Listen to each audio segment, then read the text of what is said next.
مولا علی نے 2 بار تو یہ کلمات کہہ کے انہیں سمجھائے، لیکن جب تیسری مرتبہ پھر ان لوگوں نے یہی کہا آپ ہمارے خدا ہیں، آپ ہمارے معبود ہیں، تو فرمایا گیا حضرت علی اپنے کمرے میں گئے، اپنی تلوار لے کر آئے اور جتنے بھی آئے تھے آپ نے سب کی گردن کو مار دیا ہے۔ اسی طرح سے کچھ لوگوں نے کہا حضرت علی تمام انبیاء سے بلند مقام ہے آپ کا، معاذ اللہ، تمام انبیاء سے بلند مقام ہے آپ کا، معاذ اللہ۔ اور جانتے ہو شاہ عبدالحق محدث دہلوی رحمت اللہ تعالی نے اس گندے عقیدے کا رد کیا اپنی کتاب میں، جو کچھ لوگوں نے یہ لکھا کہ معاذ اللہ ثم معاذ اللہ جبرائیل علیہ السلام سے غلطی ہوئی، جانا تھا نبوت لے کر علی کے پاس، پہنچ گئے معاذ اللہ محمد الرسول اللہ کے پاس، معاذ اللہ ثم معاذ اللہ۔ شاہ عبدالحق محدث دہلوی نے اس کا رد فرمایا، کچھ لوگ خدا تو نہیں کہتے، انبیاء سے بڑا تو نہیں کہتے، لیکن معصوم کہتے ہیں، 12 امام اور 14 معصومین، وہ کہتے علی بھی معصوم۔ اے سرکار مدینہ کے پیروانوں، شاہ عبدالحق محدث دہلوی کا بھی رد فرمایا، اور آپ نے فرمایا کہ اللہ نے معصوم بنا کر یا تو فرشتوں کو پیدا فرمایا ہے یا تو انبیاء کو پیدا فرمایا ہے، تو جو مبالغے سے کام لے گا وہ بھی دین سے باہر ہو جائے گا، اور جو علی کی گستاخیاں کرے گا وہ بھی دین سے باہر ہو جائے گا۔ الحمدللہ ہم اہل سنت والجماعت کے لوگ ہیں کہ الحمدللہ نہ مبالغے سے کام لیتے ہیں، نہ محبتوں میں کوئی کمی کرتے ہیں۔ حضور اکرم صلی اللہ علیہ وسلم نے فرمایا کہ اے علی تیرا رشتہ میرے ساتھ ایسا ہی ہے جیسا کہ حضرت موسیٰ کے ساتھ حضرت ہارون کا تھا، تیرا رشتہ میرے ساتھ ایسا ہی ہے جیسا کہ حضرت موسیٰ کے ساتھ ان کے بھائی حضرت ہارون کا تھا۔ ہاں تجھ میں اور ہارون میں فرق صرف اتنا ہے، وہ نبی تھے اور میں اللہ کا آخری نبی بن کر آیا ہوں، یعنی میرے بعد نبوت نہیں، ختم ہو گئی۔ یہ ہے مولا علی کا مقام۔ میرے پیارے آقا کے پیروانوں، حضور اکرم صلی اللہ علیہ وسلم نے حضرت علی کو اپنی اہل بیت کہا ہے، جانتے ہیں نا آپ؟ آج اس پر بھی لوگ اعتراض کرتے ہیں کہ علی حضور کی اولاد میں سے نہیں ہے تو وہ اہل بیت کیسے ہو گئے، اس پر بھی بحث ہے۔ دنیا میں سینکڑوں ہزاروں موضوع ہیں، ان موضوعوں کو چھوڑ چھوڑ کر لوگ ایسے موضوع چھیڑتے ہیں کہ جن موضوعوں کی بنیاد لوگوں میں کنفیوژن کریٹ ہو، جن موضوعوں کی بنیاد لوگوں کی دنیا اور آخرت تباہ ہو جائے۔ لوگ کہتے علی نبی کی اہل بیت میں سے نہیں ہیں، معاذ اللہ ثم معاذ اللہ۔ آپ نے سنا ہوگا حضور اکرم صلی اللہ علیہ وسلم نے اپنی چادر کے اندر حضرت علی کو لیا تھا، خاتون جنت حضرت فاطمہ کو لیا تھا، اپنے نواسے حسن حسین کو لیا تھا، اور سامنے رکھ کر آقا نے دعا فرمائی تھی، اے اللہ یہ میری اہل بیت ہے، میں ان سے محبت کرتا ہوں، تو بھی ان سے محبت کر، اور جو ان سے محبت کرے اے اللہ تو انہیں اپنا محبوب بنا لے، اور جو ان سے دشمنی رکھے اے اللہ تو بھی ان سے دشمنی رکھ۔ اب جب علی اہل بیت میں ہیں تو اب کوئی کہے کہ اہل بیت نہیں مانتا تو آج کے سنیوں کا انکار نہیں کرتا، وہ گویا نبی کے فرمان پر اعتراض کرتا ہے۔ نبی کے فرمان پر سنیں، نبی مختار کل ہے جس کو جو چاہیں عطا کر دیں۔ یہ اہل سنت والجماعت کا عقیدہ۔ ذرا دیکھو، نبی کی اولاد میں سے علی نہیں، نبی نے کہہ دیا اہل بیت۔ اب اہل بیت سے کوئی خارج کر سکتا ہے؟ کوئی خارج کر سکتا ہے؟ سیدنا عثمان غنی کا ذکر چلا تو آپ نے سنا ہوگا، سیدنا عثمان غنی جنگ بدر میں جانا چاہتے تھے، میرے آقا نے منع کیا کہ عثمان تم نہ جاؤ، میری بیٹی اس وقت بستر پر ہے، بیمار ہے، تم اس کی تیمارداری کرو، اس کے سرہانے بیٹھو۔ فرمایا گیا عثمان غنی میدان بدر میں نہیں گئے، لیکن آقا نے فرمایا بدر والوں کو اللہ جو ثواب دے گا وہی ثواب بن شرکت کی اللہ عثمان غنی کو عطا کرے گا۔ اور بدری صحابہ کے نام کی لسٹ بنائی جاتی ہے، اس میں عثمان غنی کا بھی نام آتا ہے۔ کیوں آتا ہے؟ اس کی وجہ کہ نبی مختار کل ہے جس کو جو چاہیں عطا کر دیں۔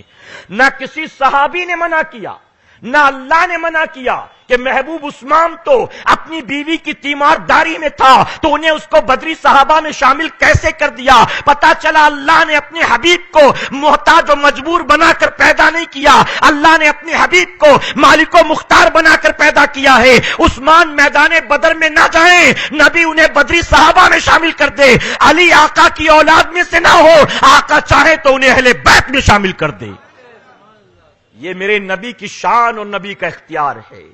میرے پیارے آقا کے پیروانوں، کچھ لوگ کہتے ہیں